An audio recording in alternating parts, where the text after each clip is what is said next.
Bismillahirrahmanirrahim. Assalamualaikum warahmatullahi wabarakatuh. Alhamdulillah wa kafa wa usalli wa usallim ala Muhammadin al-Mustafa wa ala alihi wa ashabihi ahli al-wafa. Ashhadu an la ilaha illallah wahdahu la syarika lah. وأشهد أن محمدا عبده ورسوله لا نبي ولا رسول بعده.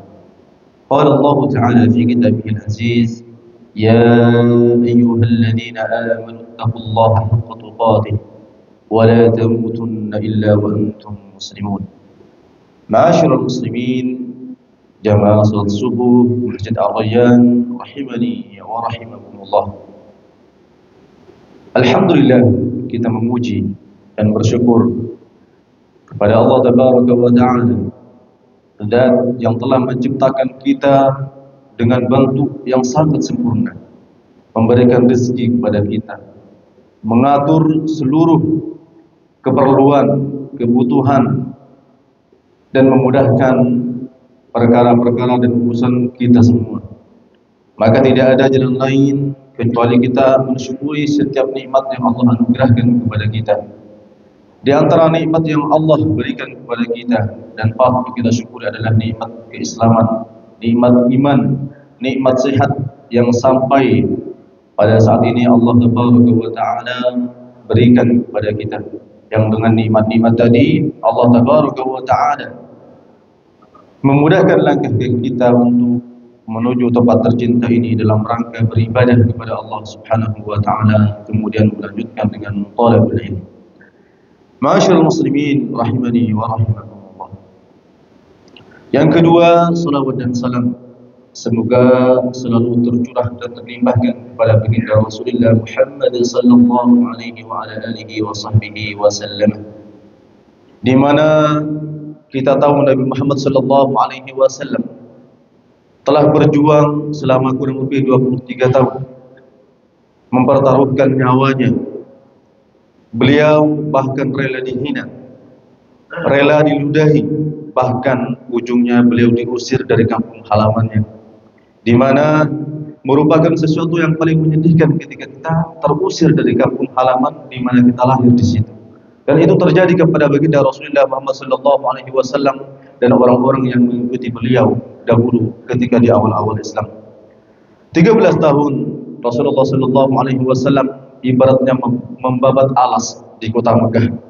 Kemudian 10 tahun berikutnya beliau menyempurnakan Islam itu di Madinah. Maka tidak ada balasan yang paling baik dari kita kepada baginda Rasulullah Muhammad SAW melainkan kita mentaati seluruh perintah-perintah beliau, kemudian kita menjauhi apapun yang telah Allah Tabaraka wa Ta'ala larang melalui lisan-lisan beliau. Ma'asyiral muslimin rahimani wa rahimakumullah. Setiap orang yang hidup di muka bumi ini pasti akan mengalami kematian, akan meninggal dunia.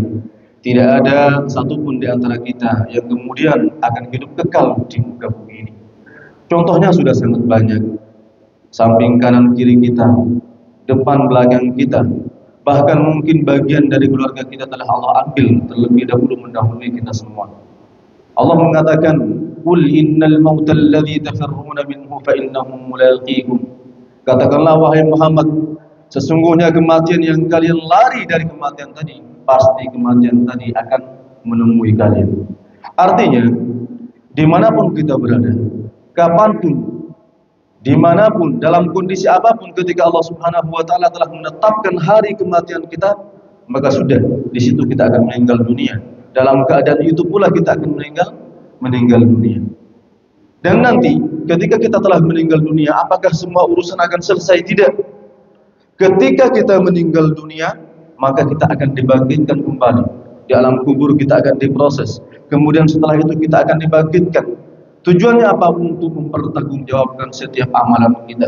Amalan kita yang baik, amalan kita yang buruk, yang kecil dan yang banyak, semuanya akan dimintai pertanggungjawaban oleh Allah Tabaraka wa Ta'ala. Semuanya akan diperlihatkan فَمَنْ يَعْمَلْ مِثْقَالَ ذَرَّةٍ خَيْرًا يَرَهُ وَمَنْ يَعْمَلْ مِثْقَالَ ذَرَّةٍ شَرًّا يَرَهُ.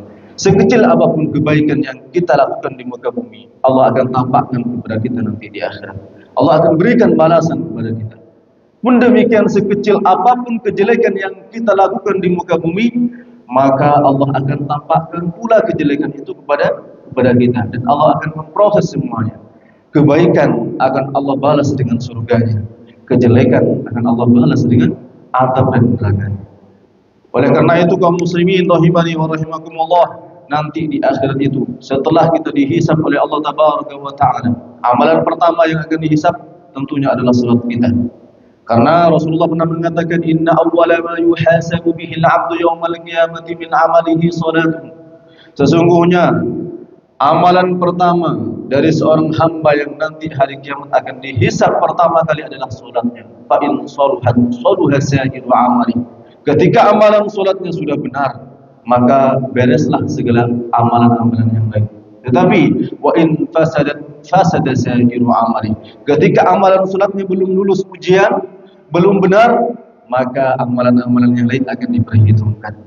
Ma'asyiral muslimin rahimani wa rahimakumullah. Tempat kembali kita di akhirat hanya ada dua. Ada surga, ada neraka. Orang yang Allah masukkan ke dalam surganya, maka dia pasti terselamatkan dari azab dan api neraka. Sebaliknya, orang yang Allah masukkan ke dalam nerakanya, jika dia masih mempunyai sedikit kebaikan, bisa saja nanti dia Allah akan masukkan ke dalam surganya. Namun bisa jadi dia akan tetap kekal abadi di dalam neraka Allah tabaraka wa ta'ala. Semua tergantung amal perbuatannya. Ma'asyiral muslimin rahimani wa rahimakumullah. Tentang surga ini Rasulullah sallallahu alaihi wasallam telah menjelaskan dalam sebuah hadisnya yang diriwayatkan oleh Imam Muslim. Yaqulullahu ta'ala, Allah tabaraka wa ta'ala berfirman, a'dadtu li ibadiyas salihin. Aku telah siapkan untuk hamba-hambaku yang saleh, hamba-hambaku yang senantiasa rajin mengerjakan amalan-amalan kebaikan, hamba-hambaku yang taat terhadap perintahku, menjauhi setiap laranganku. Ma la ainun ra'at, sesuatu yang tak pernah terlihat oleh mata. Jadi pembahasan kita kali ini adalah sesuatu yang mata kita belum pernah melihat bentuknya, belum pernah melihat keindahannya. Wala udhunun sami'at, tidak pula terdengar oleh telinga. Wala khatar ala qalbi bashar, bahkan tidak pernah terbesit dalam hati dan pikiran manusia. Jadi yang akan kita bahas, surga yang sering kita sebutkan, itu merupakan sesuatu yang sejatinya tidak pernah kita bisa bayangkan. Tidak akan mungkin bisa kita bandingkan dengan apapun yang paling baik dan yang paling menarik di dunia ini. Tidak akan ada bandingannya. Karena Allah sendiri mengatakan, ma la ainun ra'at, tidak pernah terlihat oleh mata, wala udhunun sami'at, dan juga tidak pernah terdengar oleh telinga, wala khatar ala qalbi bashar, juga tidak pernah terbesit dalam hati dan pikiran manusia. Namun kaum muslimin rahimani wa rahimakumullah, tentang kenikmatan surga dan juga siksaan neraka yang nanti menjadi tempat kembali manusia. Kalau tidak ke surga berarti dia ke neraka. Itu Allah Subhanahu wa taala telah memberikan gambaran kecil di dalam Al-Qur'an. Salah satunya ketika Allah tabaraka wa taala mengatakan di dalam surat An-Nisa ayat yang ke-56 sampai ke-57. Allah mengatakan, a'udzubillahi minasyaitonir rajim. Innal ladzina kafaru bi ayatina sawfa nuslihim nar. Sesungguhnya orang-orang yang kafir terhadap ayat-ayat kami, kata Allah tabaraka wa taala, sawfa nuslihim nar, kelak akan kami masukkan mereka ke dalam neraka. Kullama nadijat juluduhum baddalnahum juludan ghayraha liyadhuqul adab. Kemudian Allah mengatakan, setiap kali kulit mereka, ini bagi mereka yang Allah masukkan ke dalam nerakanya, setiap kali kulit mereka hangus, terkelupas, kami ganti dengan kulit mereka yang baru. Artinya setelah mereka disiksa, kemudian kulitnya terbakar oleh api neraka, terkelupas kulitnya, hancur kulitnya, akan Allah ganti dengan kulit yang utuh, dan itu akan terus menerus akan dialami oleh mereka penduduk neraka. Wa na'udzubillah. Liyadukul azab, agar mereka merasakan azab itu, kata Allah tabaraka wa ta'ala. Inna Allah kana azizan hakima. Sesungguhnya Allah Maha Perkasa lagi Maha Bijaksana. Pun demikian ketika Allah menjelaskan ayat yang ke-57, ketika Allah menggambarkan tentang sedikit kenikmatan tentang surganya, Allah mengatakan, walladzina amanu wa amilus solihati sanudkhiluhum jannat. Dan mereka orang-orang yang beriman dan beramal soleh, maka kami akan masukkan mereka ke dalam surga-surga kami. Tajri min tahtiha al-anhar khalidina fiha abada. Di mana di surga itu nanti di bawahnya akan mengalir sungai-sungai. Ada sungai apa saja nanti Allah jelaskan di ayat yang lain. Khalidina fiha abada. Mereka kekal di dalam surga Allah tabaraka wa ta'ala. Lahum fiha azwajun mutahharah. Di dalamnya bagi mereka ada istri-istri dari bidadari-bidadari yang telah Allah siapkan untuk mereka. Wa nudkhiluhum dhillan dhalila. Dan kemudian kami masukkan mereka ke tempat yang teduh lagi nyaman. Inilah sedikit gambaran tentang neraka dan gambaran tentang surga, di mana kedua tempat ini nanti akan menjadi tempat kembali kita manusia. Namun kita harus banyak berdoa kepada Allah tabaraka wa ta'ala agar supaya kita oleh Allah tabaraka wa ta'ala dimasukkan ke dalam surganya. Amin amin ya rabbal alamin. Kemudian ma'asyar muslimin rahimani wa rahimakumullah, dalam firman-Nya yang lain Allah tabaraka wa ta'ala mengatakan, hadani khasmani ikhtasamu fi rabbihim. Inilah dua golongan yang mereka bertengkar, golongan mukmin sama golongan kafir yang dimaksud di sini.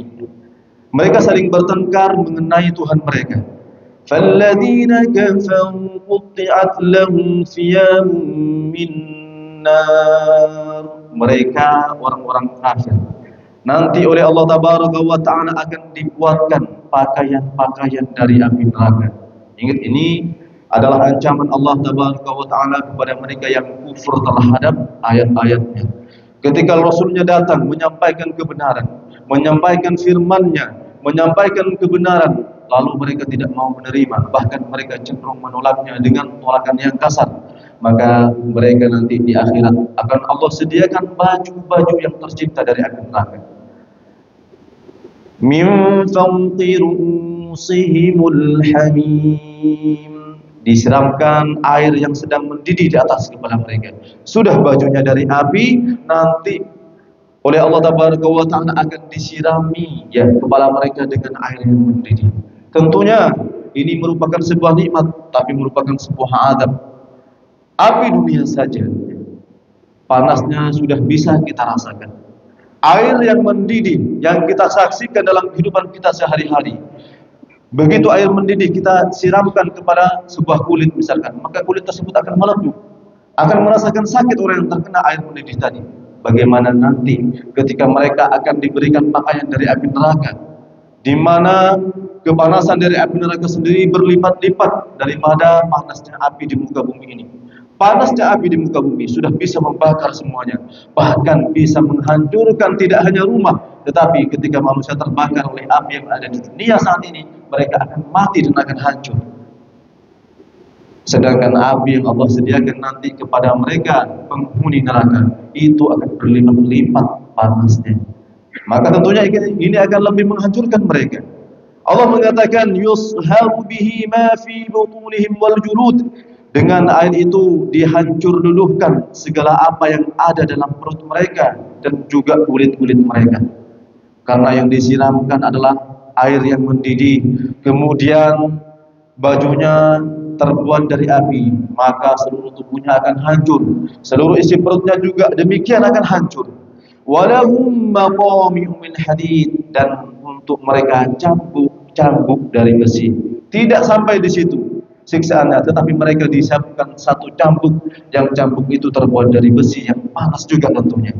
Kullama aradu an yakhruju minha min ghammin u'idu fiha. Setiap kali mereka ingin dan hendak keluar dari api neraka tadi, dari siksaan tadi, dari kesengsaraan yang mereka rasakan di neraka tadi, maka mereka akan dikembalikan lagi ke dalamnya. Seraya mengatakan wadzuqu 'adzabal hariq, rasakanlah azab yang membakar ini. Itulah perkataan Allah Taala kepada mereka yang kufur terhadap ayat-ayatnya. Mereka yang tidak mau menerima kebenaran ketika kebenaran itu disampaikan oleh orang-orang yang menyampaikan kebenaran. Pun demikian orang-orang yang beriman dan beramal soleh, Allah mengatakan innallaha yudkhilul ladzina amanu wa 'amilus solihati jannatin tajri min tahtiha al-anhar yuhallawna fiha min asawira min dhahabin wa lu'lu'a wa libasuhum fiha harir. Kebalikan orang-orang yang dimasukkan ke dalam neraka, orang-orang yang beriman dan keimanan mereka aplikasikan dengan melakukan amalan-amalan kebaikan, melakukan ibadah salat, melakukan ibadah puasa, kemudian membayar zakat, membaca Al-Quran, bersedekah, dan mengamalkan amalan-amalan baik yang lain, maka mereka akan dimasukkan ke dalam surga-surga Allah Tabaraka wa Ta'ala yang mengalir di bawahnya sungai-sungai. Yuhallawna fiha min asawira min dhahabin wa lu'lu'a. Di surga mereka akan diberi perhiasan dan gelang-gelang yang terbuat dari emas dan mutiara. Walibasuhum fiha harir, dan pakaian penghuni surga itu terbuat dari sutra. Di mana pakaian yang terbuat dari sutra pada saat ini diharamkan untuk dipakai kita laki-laki, tetapi nanti pakaian yang akan diberikan oleh Allah Tabaraka wa Ta'ala kepada penghuni surga itu terbuat dari sutra. Mereka akan diberikan hiasan yang terbuat dari emas dan juga mutiara. Wahudu ila thayyibi minal qawli wahudu ila siratil hamid, dan mereka diberi petunjuk kepada ucapan-ucapan baik dan ditunjukkan kepada jalan yang terpuji.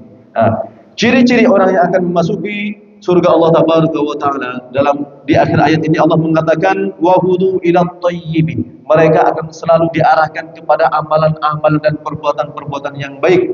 Wahudu ila siratil hamid, dan mereka akan ditunjukkan kepada jalan yang terpuji. Maka ketika Allah telah mengistiqomahkan kita berada dalam amalan-amalan kebaikan, bisa jadi itu adalah ciri atau tanda yang sedang Allah berikan kepada kita kalau nanti kita di akhirat akan dimasukkan ke dalam surganya. Walaupun semua ini tidak mesti demikian, karena kata Rasulullah, ada orang yang dari awal hidupnya ketika dia memasuki masa balik, dia melakukan amalan-amalan ahli surga, semuanya yang dilakukan adalah amalan-amalan kebaikan. Tetapi di detik-detik kematiannya, kemudian dia beramal dengan amalan-amalan orang-orang ahli neraka. Dia murtad dari agamanya, kemudian dia masuk ke agama yang lain, dan Allah pun matikan dia dalam keadaan murtad tadi, dan Allah masukkan ke dalam nerakanya. Pun demikian kata Rasulullah, ada orang-orang yang dari awal dia mengerjakan amalan-amalan ahli neraka. Semuanya adalah amalan kejelekan, tidak ada kebaikan yang dia kerjakan.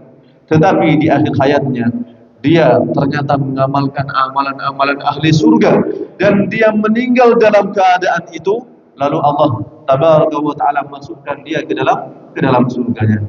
Namun yang demikian ini tidak banyak jamaah sekalian.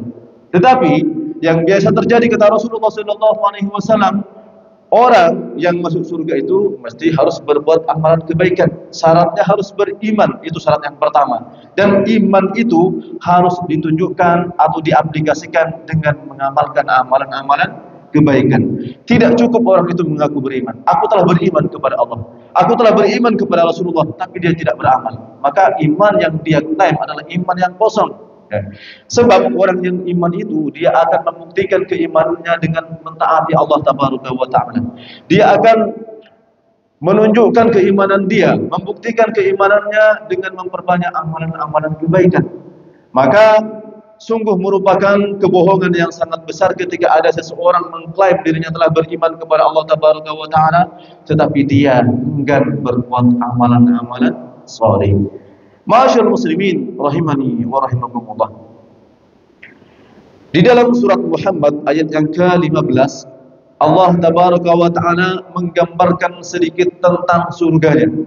Kalau kita berbicara tentang surga jemaah sekalian, maka para ulama sepakat bahwa surga itu adalah kebun ya. Jadi surga itu adalah kebun-kebun di mana di bawahnya itu mengalir sungai-sungai yang indah. Nah, sungai apa saja yang mengalir di surga? Allah mengatakan di surat Muhammad ayat yang ke-15, "Matsalul jannati allati wu'idal muttaqun." Perumpamaan surga yang Allah hadiahkan dan Allah siapkan bagi mereka orang-orang yang bertakwa. Fiha anharun min ma'in ghairi asin. Di dalamnya ada sungai-sungai di mana airnya itu tidak akan pernah keruh. Jadi di surga itu nanti jamaah sekalian, di bawahnya, di bawah kebun-kebun surga itu nanti akan ada sungai yang mengalir. Airnya tidak akan pernah berubah, selalu jernih, tidak akan pernah keruh. Berbeda dengan sungai-sungai yang ada di dunia. Kalau sungai di dunia begitu banjir, apa yang terjadi kepada airnya? Yang tadinya jernih, bening, kemudian akan keruh, bahkan berubah warna. Tetapi di surga tidak demikian. Airnya tidak akan pernah berubah, selalu jernih, selalu bening, tidak akan ada pernah berubah, tidak akan pernah keruh. Kemudian wa anharum min labanin lam yataghayyar ta'muhu, dan di situ juga akan ada sungai susu di mana rasanya tidak akan pernah berubah. Kalau kita melihat susu yang ada di dunia, mungkin ketika baru meras ya, susu baru diperas masih segar. Tetapi begitu berlalu sehari, 2 hari atau bahkan 3 hari, apa yang terjadi? Akan terjadi pembusukan ya. Rasanya sudah mulai kecut, sudah mulai tidak segar lagi, tidak berasa air susu. Tetapi di akhirat nanti di surga akan ada sungai-sungai yang terbuat dari susu dan itu rasanya tidak akan pernah berubah. Bayangin jemaah, ada sungai dari air yang jernih, kejernihannya tidak akan pernah berubah, terus akan jernih, tidak akan pernah keruh. Kemudian ada sungai yang terbuat dari susu, ada sungai susu di mana rasanya tidak akan pernah berubah. Ya sudah, rasanya susu seperti itu juga dia nanti rasanya tidak akan pernah berubah rasanya. Wa anharum min khamrin ladzatin lisyaribin. Di sana juga ada sungai yang terbuat dari khamr. Jadi akan ada sungai ya, sungai khamr namanya, sungai anggur, ladzatin lisyaribin, di mana rasanya itu lezat, berbeda dengan anggur yang ada di dunia ya.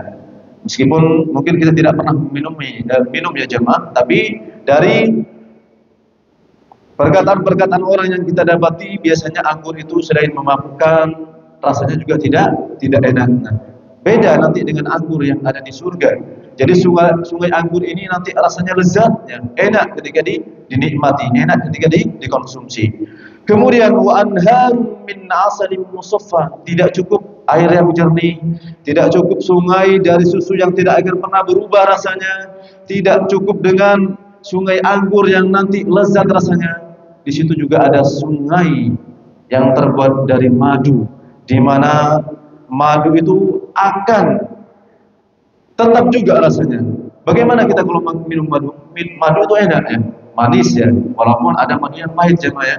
Biasanya madu yang pahit itu madu-madu Sumbawa kalau nggak salah ya. Ada memang madu yang pahit, tapi madu ini kebanyakan madu biasanya manis ya. Apalagi ketika kita baru ngambil ya, biasanya lebih segar, lebih nikmat ya. Dan seperti itu nanti madu-madu yang akan ada di surga tidak akan pernah berubah rasanya, juga warnanya juga tidak akan pernah ada perubahan. Semuanya akan tetap sesuai dengan wujud aslinya. Kemudian walahum fiha min kulli tsamarat wa maghfiratun min rabbihim. Tidak cukup dengan sungai-sungai yang menyenangkan. Sudah kita berada di kebun yang indah, kemudian kita dibangunkan istana di dalamnya sesuai dengan hadis-hadis yang dijelaskan Rasulullah SAW. Kemudian di bawahnya ada sungai-sungai seperti yang disebutkan tadi, ada sungai air yang selalu jernih airnya, ada sungai susu yang rasanya tidak akan pernah berubah, ada sungai anggur yang rasanya lezat tidak seperti anggur-anggur di dunia, ada sungai madu yang rasanya akan terus enak. Di situ juga ada segala jenis bentuk buah-buahan. Walahum fiha min kulli thamarat, di surga itu semua buah itu ada.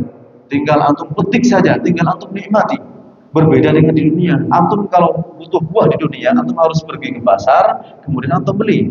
Antum pengen rambutan misalkan, berarti antum harus pergi ke penjual rambutan. Tidak mungkin antum di rumah di kamar tiduran kemudian langsung metik rambutan.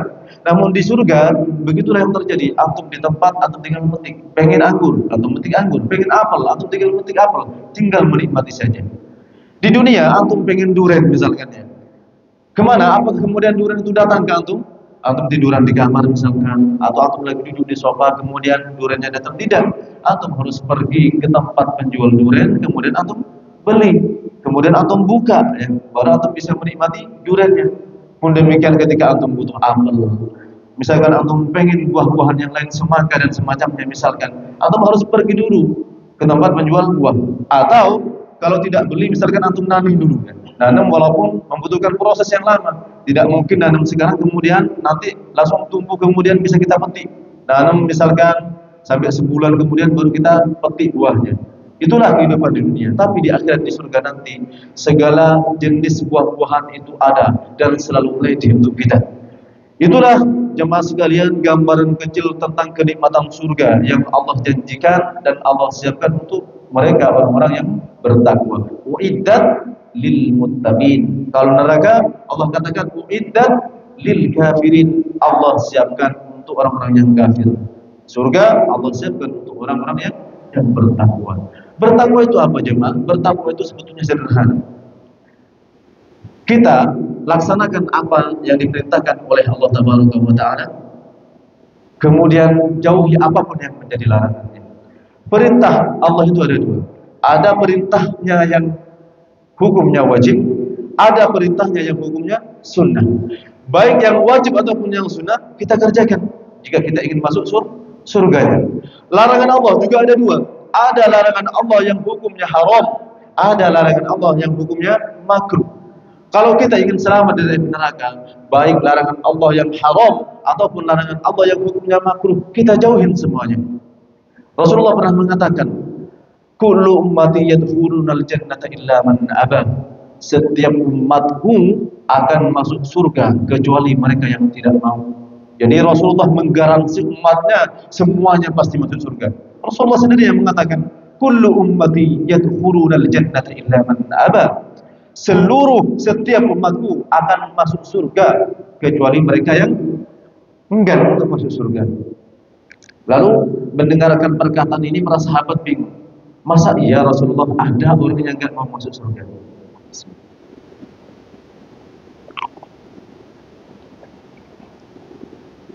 Sehingga Rasulullah bertanya, sahabat-sahabat bertanya, qalu wa man ya'ba ya Rasulullah? Siapa orang-orang yang enggak mau masuk surga itu Rasulullah? Maka Rasulullah mengatakan, man ata'ani dakhulal jannah wa man asani faqad aba. Orang yang taat kepada perintah-perintahku, kata Rasulullah SAW, dia pasti masuk surga. Kuncinya satu masuk surga itu jemaah, taat kepada setiap perintah Rasulullah SAW. Wa man asani faqad aba. Dan orang yang bermaksiat tidak patuh terhadap perintahku, maka itulah orang yang enggan masuk surga. Kita jemaah oleh Rasulullah SAW diperintahkan untuk makan dengan makanan yang halal, mencari nafkah yang halal. Tujuannya apa? Tujuannya agar hidup kita semuanya baik. Karena ketika yang masuk ke dalam perut kita makanan-makanan yang haram, yang masuk ke dalam mulut dan perut anak dan istri kita, makanan-makanan yang haram, maka tinggal menunggu waktu keluarga itu akan hancur kemudian hari. Tinggal menunggu waktu mereka tidak akan bahagia hidupnya di dunia, dan tentunya mereka juga akan sengsara di akhirat. Oleh karena itu setiap perintah itu kita jalankan sebaik mungkin. Perintah yang wajib kita jaga sebaik mungkin. Terlebih perintah sholat. Karena tadi Rasulullah mengatakan amalan pertama yang akan dihisab nanti di akhirat adalah sholat kita. Kalau sholatnya benar, sudah beres amalan yang lain.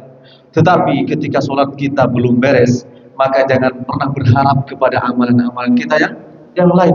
Karena sholat itu adalah tolak ukur kebaikan amalan seseorang, sekaligus menjadi tolak ukur kejelekan amalan-amalan seseorang. Lah terus Ustaz, amalan-amalan yang lain, bagaimana amalan-amalan yang lain sebagai penumpang dari ibadah salat yang wajib? Kemudian ma'asyiral muslimin rahimani wa rahimakumullah. Allah tabaraka wa taala dalam Al-Qur'an memerintahkan kita, "Wasari'u ila maghfiratin min rabbikum wa jannatin 'arduha as-samawati wal ardu u'iddat lil muttaqin."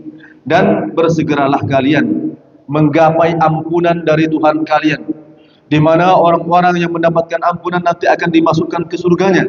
Surganya wa jannatin 'arduha as-samawati wal ard, luasnya surga yang akan antum tempati nanti di akhirat itu seluas langit dan bumi. Pertanyaannya jemaah sekalian, ada enggak dari antum semua yang pernah mengukur seberapa luas langit dan bumi yang kita tempati saat ini? Ada jemaah? Sejauh mata memandang, bahkan belum juga tutup ke titik akhirnya. Dan surga yang akan antum tempati, satu surga itu nanti luasnya ardhuhas samawati wal ardh, seluas langit dan bumi. Itu satu surga yang akan ditempati oleh setiap muslim. Dan ingat Allah mengatakan di sini u'iddat lil muttaqin, surga yang luasnya tadi seluas langit dan bumi itu Allah sediakan untuk umatnya atau hamba-hambanya yang bertakwa. Siapa mereka orang-orang yang bertakwa? Dalam ayat ini Allah mengatakan alladzina yunfikuna fis sarra'i wat dharra. Mereka orang-orang yang menginfakkan hartanya, bersedekah, baik dikala dia sedang lapang ataupun dia sedang sempit rezekinya. Jadi dia tetap rajin bersedekah, tetap rajin berinfak. Terlebih misalkan masjid kita misalkan membutuhkan renovasi, harus ada bagian-bagian yang sudah rusak, terlebih sekarang musim hujan. Kadang di musim penghujan itu biasanya bangunan-bangunan itu kadang ada yang bocor, kemudian ada yang rusak. Ketika masjid kita, jamaah sekalian, membutuhkan dana untuk merenovasi sebagian yang rusak, maka tanpa berhati antum silakan langsung berinfak sesuai dengan kemampuan antum masing-masing. Kenapa? Karena itu antum masuk bagian orang-orang yang membangun kembali masjid-masjid Allah tabaraka wa ta'ala. Dan apa janji Allah Subhanahu wa taala bagi orang yang membangun masjid? Allah akan membangunkan istana nanti di surga, tentunya sesuai dengan amal perbuatan antum. Ya, yang banyak Allah akan balas banyak, yang sedikit Allah balas dengan sesuai dengan porsinya. Tetapi lebih dari itu semua itu tergantung dengan keikhlasan. Banyak tapi tidak ikhlas bisa menjadi nanti tidak akan berarti di akhirat. Sedikit tapi ikhlas bisa jadi itu yang berarti, ya. Maka tolak ukur banyak dan sedikit itu tidak bisa dijadikan patokan kemudian dia nanti bisa mendapatkan balasan lebih di sisi Allah. Tidak. Tolak ukur adalah keikhlasan. Ketika kita bisa memberikan dengan porsi yang banyak dan diimbangi dengan keikhlasan yang luar biasa kepada Allah Subhanahu wa taala, maka bisa jadi yang banyak ini nanti bisa mendatangkan kebaikan yang lebih dari Allah tabaraka wa taala. Kemudian ma'asyiral muslimin rahimani wa rahimakumullah. Tentunya masuk surga ini ada penyebab-penyebabnya, ya. Di antaranya ketika Rasulullah dahulu pernah ditanya, ya, tentang hal apa yang banyak memasukkan manusia ke dalam surganya. Su'ila Rasulullah sallallahu alaihi wasallam an aktsari ma yudkhilun nas al-jannah. Dulu Rasulullah pernah ditanyai ya oleh sahabatnya tentang amalan apa atau perkara apa yang paling banyak memasukkan manusia ke dalam surganya. Maka Rasulullah mengatakan faqala taqwallah wa husnul khuluq. Pertama, takwa kepada Allah. Kenapa? Karena surga disiapkan bagi mereka yang bertakwa. Takwa kepada Allah wa husnul khuluq, dan berakhlak yang baik. Pun demikian sebaliknya, wasu'ila an aktsari ma yudkhilun nasan nar. Rasulullah dahulu pernah ditanya tentang perkara apa yang paling banyak memasukkan manusia ke dalam nerakanya. Faqala al-fam wal farj. Lisan yang tidak terjaga dan kemaluan yang tidak terpelihara. Itulah dua perkara yang banyak memasukkan manusia ke dalam surga dan dua perkara yang banyak memasukkan manusia ke dalam nerakanya. Dua perkara yang banyak memasukkan manusia ke dalam surga Allah. Satu, takwa kepada Allah, kemudian akhlak yang baik. Kemudian dua perkara yang banyak memasukkan manusia ke dalam neraka Allah Tabaraka wa Ta'ala. Pertama, lisan yang tidak terjaga. Karena jemaah sekalian, kebanyakan dosa itu ditimbulkan dari lisan-lisan yang tidak terjaga. Dosa apa saja? Dosa ghibah. Kemudian dosa macam-macam dosa itu banyak disebabkan oleh lisan. Orang melakukan kezaliman, contohnya dia sampai membunuh, memukul dan semacamnya, itu biasanya kadangkala disebabkan oleh lisan yang tidak terjaga. Karena ada omongan-omongan yang kemudian menyakitkan hati sampai membuat seseorang marah. Akhirnya orang yang marah tadi melakukan kezaliman dengan cara memukul misalnya, membunuh misalnya. Maka dosa-dosa yang mereka lakukan kebanyakan dari lisan yang tidak terjaga. Pun demikian dari kemaluan yang tidak terjaga. Ma'asyiral muslimin rahimani wa rahimakumullah. Ada beberapa amalan-amalan, beberapa cara agar kita ini dimudahkan masuk surganya oleh Allah Tabaraka wa Ta'ala. Dan di antara salah satu jalan itu saat ini insya Allah kita semua yang hadir di majelis ini sedang mengamalkan amalan tadi. Apa yang pertama? Yang pertama Rasulullah Sallallahu Alaihi Wasallam mengatakan, "Man salaka tariqan yaltamisu fihi ilman, sahhalallahu lahu bihi tariqan ilal jannah." Barang siapa yang melangkahkan kakinya dengan tujuan untuk menuntut ilmu, ya, man salaka tariqan yaltamisu fihi ilman, untuk menuntut ilmu, karena dia sadar kalau dirinya belum paham betul tentang agama ini, maka dia berusaha untuk mencari ilmu, hadir di majelis pengajian. Selain majelis taklim ini merupakan majelis yang dibangga-banggakan oleh malaikat-malaikat Allah jemaah sekalian, sekaligus majelis taklim ini langkah kaki antum yang antum langkahkan sejak dari berangkat ke rumah menuju masjid ini merupakan amalan yang mempermudah antum untuk masuk surga Allah Tabaraka wa Ta'ala.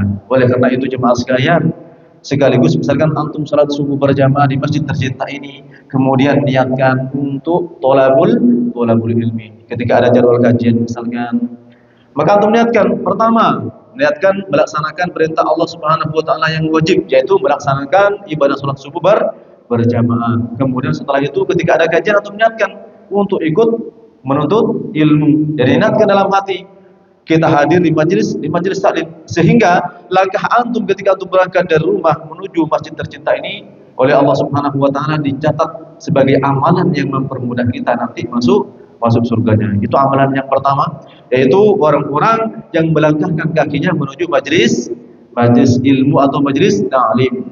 Kemudian yang kedua, kaum muslimin rahimani wa rahimakumullah, seperti hadis yang telah disampaikan oleh Rasulullah tadi, adalah akhlak yang mulia, budi pekerti yang baik, dan bergaul dengan cara yang baik dengan sesama muslim. Rasulullah Shallallahu Alaihi Wasallam pernah mengatakan, "Ana za'imun baitin fi rabadil jannati liman tarakal mira wa in kana muhiqqan." Aku akan menjamin rumah di tepi surga. Ingat, Rasulullah Shallallahu Alaihi Wasallam jamin rumah di tepi surga. Aku akan menjamin rumah di tepi surga bagi seseorang yang meninggalkan perdebatan meskipun benar. Jadi liman tarakal mira'a wa in kana muhiqqan. Jemaah sekalian, kenapa di sini perdebatan bisa memudahkan mereka masuk surga? Karena dari perdebatan itu seringkali terjadi pertikaian dan permusuhan. Orang awalnya baik-baik saja hubungannya, tapi karena dia suka debat, dia suka mempermasalahkan sesuatu yang sebetulnya itu bukan menjadi masalah. Akhirnya dia debat, adu argumen sana sini. Pada akhirnya yang tadinya akur kemudian menjadi bermusuhan. Ya. Nah, maka orang-orang yang biasakan meninggalkan debat, ya, walaupun dia dalam posisi yang benar, ya, dia benar, merasa benar, tapi dia meninggalkan debat. Tujuannya apa? Tujuannya agar tidak terjadi percekcokan dan permusuhan, sehingga yang terjadi di kemudian hari adalah permusuhan. Yang tadinya akur dengan tetangganya karena terjadi cekcok, kemudian jadi tidak akur, jadi permusuhan, bersampingan rumahnya, tapi seperti orang yang tidak kenal. Padahal orang pertama yang paling kita butuhkan di muka bumi ini ketika kita membutuhkan bantuan siapa jemaah? Tetangga kita yang terdekat, bukan saudara kita yang ada di seberang pulau. Ya, misal kita punya saudara tapi tinggalnya di Maluku sana, ya. Kemudian kita membutuhkan bantuan yang mendesak. Siapa yang kita panggil? Siapa yang kita minta bantuan? Tetangga terdekat kita. Kalau kita akur, maka kita enak minta bantuan. Tapi kalau kita tidak akur dengan mereka, bagaimana mungkin kita bisa minta bantuan kepada mereka. Nah, oleh karena itu kata Rasulullah, nanti Allah akan membangunkan sebuah istana di tepi surga. Ingat ya, ini di tepi surga. Jadi surga itu berarti ada tepinya, ada tengahnya, kemudian ada pusatnya. Berarti kalau kita pahami dari hadis ini, Allah akan membangunkan istana di tepi surga bagi mereka satu yang meninggalkan perdebatan. Wa baitun fi wasatil jannati liman tarakal kadhib wa in kana mazihan. Kemudian Allah akan bangunkan istana di tengah surga. Jadi di tengah-tengah surga ya. Liman tarakal kadhiba, bagi mereka yang meninggalkan kedustaan, wa in kana mazihan, walaupun sedang bercanda. Ingat jemaah, bercanda itu boleh jemaah, tapi tidak boleh berlebihan. Namun pesan Rasulullah ketika kita bercanda, tidak boleh bercanda dengan cara yang bohong. Kita bercanda, kemudian candaan kita diselipin perkataan-perkataan yang bohong supaya orang lain tertawa. Orang lain merasa perkataan kita dilucu. Ya. Ingat, bercanda ya, dengan cara berbohong itu tidak dibenarkan. Bahkan kata Rasulullah, orang yang meninggalkan perbuatan bohong, ya, orang yang tidak berbohong walaupun sedang bercanda, maka nanti dia akan dibangunkan surga di mana jemaah? Fi wasatil jannah, di tengah. Ya, akan dibangunkan istana di tengah surga. Kalau yang di tepi tadi bagi siapa? Bagi yang meninggalkan perdebatan. Kalau yang di tengah bagi mereka yang meninggalkan kebohongan. Wa bi baitin fi a'lal jannati liman hasuna khuluquhu. Ternyata nanti ada tepi, tengah, kemudian pusatnya seperti yang Ana sampaikan tadi. Dan Allah akan bangunkan istana di surga yang paling tinggi, di tempat yang paling terpusat di surga, liman hasuna khuluquhu, bagi mereka yang baik akhlaknya. Baik akhlaknya itu apa jemaah? Satu, ketika dia berbicara, maka cara bicara dia, cara ngomong dia tidak menyakiti orang lain. Ketika dia berbicara, maka dia memilih bahasa-bahasa yang enak didengarkan. Walaupun misalkan ada bahasa ini bisa dipahami, tapi bahasa ini bisa saja menyinggung orang lain, maka dia pilih bahasa yang lain yang lebih baik. Perbuatannya, maka dia akan berusaha perbuatannya adalah perbuatan-perbuatan yang menyenangkan. Muamalahnya dengan orang lain, dia akan berusaha sebaik mungkin bermuamalah dengan cara yang baik. Kalau muamalah kita ya, kalau cara berteman kita dengan teman kita bisa menghindarkan kita dari perdebatan, dari permusuhan, kenapa kita harus memilih berdebat untuk kemudian menjadikan kita bermusuhan dengan saudara kita? Maka kata Rasulullah, nanti seseorang akan dibangunkan istana di tepi surga ketika mereka meninggalkan perdebatan. Allah juga akan menyiapkan bangunan dan istana di tengah surga bagi mereka yang meninggalkan kebohongan walaupun sedang bercanda. Dan Allah akan bangunkan istana di pusatnya surga atau fi a'lal jannah ya, bagi mereka yang akhlaknya baik. Kemudian yang ketiga kaum muslimin rahimani wa rahimakumullah, jalan yang mempermudah kita masuk ke dalam surganya adalah kedua orang tua kita. Jadi kedua orang tua kita itu adalah pintu terbesar kita untuk kita dapat memasuki surga Allah Taala. Oleh karena itu, bersyukurlah yang sampai saat ini kedua orang tua kita masih ada. Kita masih bisa berbakti secara langsung kepada mereka. Namun bagi mereka yang kedua orang tuanya telah tiada, juga tidak perlu bersedih, karena kita juga masih bisa berbakti kepada mereka dengan cara selalu mendoakan kebaikan untuk mereka, berbuat kebaikan, dan kebaikan itu kita niatkan untuk mereka. Bahkan kita boleh kita bersedekah atas nama kedua orang tua kita. Karena Rasulullah SAW dalam sebuah hadis ya pernah menyampaikan, dulu pernah ada seorang sahabat Rasulullah, adik kakak datang kepada Rasulullah, lalu mengatakan kepada Rasulullah, dia bertanya, Rasulullah, apakah saya boleh bersedekah atas nama ibu saya? Nah, jadi ditanya, boleh nggak saya bersedekah atas nama ibu saya? Maka Rasulullah mengatakan boleh. Ya. Lalu mereka bertanya, sedekah apa Rasulullah yang paling baik? Rasulullah mengatakan saqiyul ma', memberikan minum air. Jadi jamaah sekalian, meskipun kesannya ini sepele ya, hanya sebotol air, tetapi ini merupakan sedekah terbaik. Maka dari sekarang Antum jangan pelit-pelit untuk ngasih air minum kepada temannya ya. Antum yang bekerja di sebuah perkantoran, antum yang mengajar di sekolah. Kalau biasanya bawa satu botol air, mulai besok nanti ketika antum masuk ya bawa lebih dari satu. Satunya dikasihkan, siapa? Kasihkan kepada temannya. Dengan seperti itu antum telah mengamalkan amalan-amalan terbaik. Jadi bersedekah air, memberikan minum air kepada orang lain itu merupakan sedekah terbaik kata Rasulullah SAW. Sederhana, tapi tidak semua orang bisa mengamalkan. Sederhana, sedekah air ini gampang, mudah. Bahkan dengan Rp1.000 mungkin kita sudah bisa membeli air. Namun tidak semua orang dengan mudah memberikan air itu kepada orang lain. Kenapa? Karena pahalanya sangat luar biasa. Nah, di antara ibadah atau sedekah yang bisa kita lakukan ya, memberikan air. Jadi kita berikan air, lalu kita niatkan pahalanya untuk ibu kita atau bapak kita boleh. Karena Rasulullah sendiri pernah mengatakan. Ya. Maka jemaah sekalian, di sini Rasulullah SAW mengatakan, "Raghima anfuhu, thumma raghima anfuhu, thumma raghima anfuhu." Sungguh terhina kata Rasulullah. Terhina, sungguh terhina. 3 kali Rasulullah mengatakan sungguh terhina. Nah, Qila man ya Rasulullah. Ketika mendengarkan Rasulullah mengatakan seperti itu, sungguh terhina, sungguh terhina, sungguh terhina. Para sahabat bingung. Siapa wahai Rasulullah? Siapa orang-orang yang terhina ini?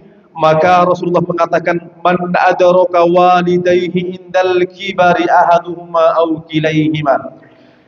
Yaitu mereka, terhina mereka yang mendapati salah satu dari kedua orang tuanya atau kedua-duanya dalam kondisi keduanya telah sepuh, telah tua renta ya.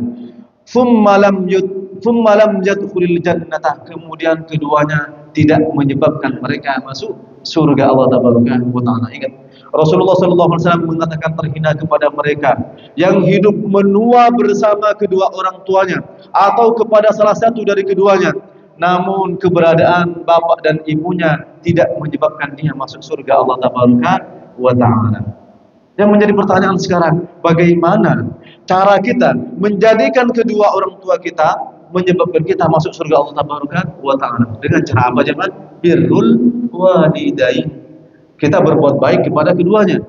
Kalau mereka masih hidup, bagaimana cara kita birrul walidain kepada mereka? Satu, Allah Subhanahu wa taala mengatakan wa qul lahum qawlan kariman. Katakan perkataan yang baik. Kalau kita berbicara dengan orang tua kita, maka berbicaralah dengan bahasa-bahasa yang sangat santun. Kalau kita mampu berbicara dengan kiai kita, dengan ustadz kita, dengan pembicaraan-pembicaraan yang sopan, maka kedua orang tua kita, bapak ibu kita lebih berhak untuk mendapatkan perkataan-perkataan yang indah tadi. Maka bapak ibu kita adalah orang yang paling berhak untuk mendapatkan perkataan-perkataan yang indah dari kita. Jangan kepada orang lain kita bisa berkata dengan perkataan yang manis ya, perkataan-perkataan yang masya Allah menuai sanjungan. Tapi begitu dengan kedua orang tua kita, bapak ibu kita, yang terjadi apa? Sebaliknya. Yang terjadi sebaliknya, kita ngomong dengan kedua orang tua seperti kita ngomong kepada anak. Tidak. Posisikan orang tua kita sebagaimana dia orang tua. Ketika kita ngomong, maka ngomong dengan cara yang baik. Wa qul lahum qawlan kariman, salah satunya. Kemudian ketika kita berada di depannya, maka kita jangan sombong ya. Kita tetap rendah hati. Meskipun kita di luar kita adalah seorang bos, tapi kalau di rumah tetap kita sebagai seorang anak ya. Kita masih punya orang tua. Di depan orang tua, di depan bapak ibu kita, meskipun kita seorang direktur ya, tetap di depan ibu kita, di depan bapak kita, tetap kita sebagai seorang anak. Walaupun kita misalkan kita sudah orang tua, kita sudah punya anak, tapi kedua orang tua kita masih hidup, tetap posisi kita sebagai seorang anak sekaligus sebagai orang tua dari anak-anak kita. Maka namanya anak tetap memiliki kewajiban untuk berbakti kepada kedua orang tua kita, lebih-lebih anak laki jamaah sekalian ya. Meskipun panjenengan sudah menikah, maka kewajiban untuk birrul walidain, berbakti kepada bapak ibunya tetap tidak gugur jamaah sekalian. Maka bagi para ibu-ibu, ketika sang suami tetap berbakti kepada orang tuanya, tetap berbakti kepada bapak ibunya, jangan sakit hati karena mereka sedang menunaikan kewajibannya. Justru panjenengan harusnya bahagia karena melihat suaminya tetap menunaikan kewajibannya sebagai seorang anak. menunaikan kewajiban sebagai seorang suami, tapi dia memiliki kewajiban menunaikan kewajiban sebagai seorang anak.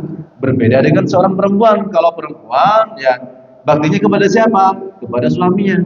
Karena surga dan nerakanya adalah suaminya, bukan lagi orang tuanya. Ketika sudah ada serah terima dalam ijab qabul ya, dalam akad pernikahan, qabiltu nikahaha wa taswijaha bil mahril madhkur wa raditu bihi, misalkan ketika sudah terlaksana ijab seperti itu, berarti di situ sudah ada penyerahan tanggung jawab. Yang semula tanggung jawab itu menjadi tanggung jawab seorang ayah, kemudian beralih tanggung jawab itu menjadi tanggung jawab seorang suami. Maka surga neraka perempuan itu ada di suami.